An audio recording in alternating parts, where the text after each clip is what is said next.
Hello, I just got a new lens from a seller in Kijiji, and that lens is, bear with me, the Tamron Di2 SP AF 17-50mm f2.8 XR LD Aspherical IF for Canon. It's quite a mouthful, but there you go. That's the box that it came with, and I'm not lying, that's actually the official name of that lens. I don't know why, but hey, that's the name. The seller was also really nice enough to actually include two filters. He included a polarizer for the lens and a UV filter, all for this lens here, all for the price of $350, and then that's really good considering the lens itself costs about $550 here from where I live. And not only that, it's also quite hard to find nowadays, because this lens here is the non-VC edition, so that means it doesn't have the optical stabilization that other lenses have. But I'm hearing that the non-VC version is actually a little bit sharper than the VC version, so I'm lucky to actually find this. I already took out the lens out of this, so the lens is right here. That's the lens, the quick 360. There we go. Tamron. There's the back is a metal plate. It is a metal plate. That's good. It is the lens is also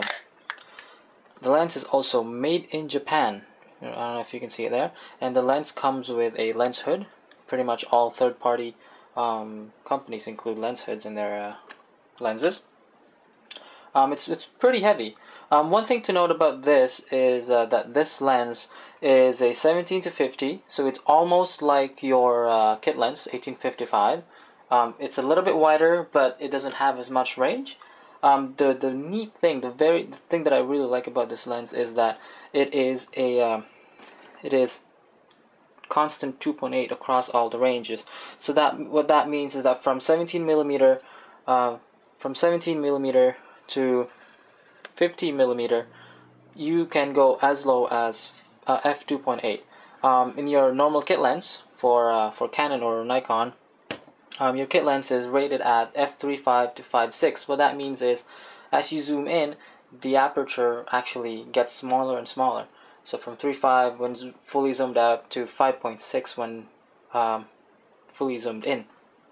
Right, so that's the lens. Let's attach this to my camera. Again, here's my camera. I've had this for over 4 years now. Rebel XS. It's still alive and kicking, and I still use it. Right, bear with me here.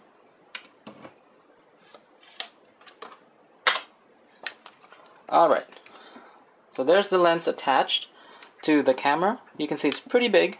It's much bigger than your kit lens. I have the kit lens here. The kit lens is this. That's the 18-55 with IS, and it's actually about the same, but it's actually much heavier than the kit lens. There you are. It looks really nice with the lens head attached too. Really like it. Let's turn this on. So just to demonstrate what I mean by the f2.8 being constant, I'm fully zoomed out right now, and I'm at f2.8, and when I zoom all the way in to 50mm, I'm still at f2.8, which is really nice. I haven't used this lens yet, considering I only got this today. I'm planning on going out and testing this out in the city, maybe some gardens, take some pictures. It's a pretty versatile range. 17 to 50 can get you a pretty nice landscape, fully zoomed out, and you can go almost portrait level with a 50mm on a crop sensor. There you go. One thing that is not so good about this lens is that it's really noisy when it's trying to focus. Here, let me show you that.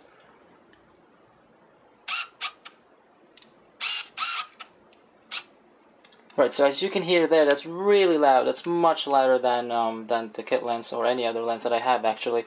But hey, for $350, for all this package here, that's a small price to pay, and the lens is a really good lens. I've done some test shots and they came out really sharp. The focusing is spot on. It doesn't do the typical hunting that it does in some other lenses. For a third party company, for that price, to have this kind of performance in a lens, it's really good.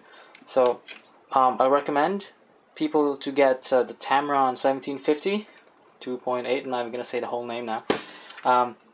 If you can find the non-VC version, go for it. If not, the VC should do just fine. Just this specific brand here, this specific lens from Tamron is real nice. Alright, hope you enjoyed that. Thanks for watching.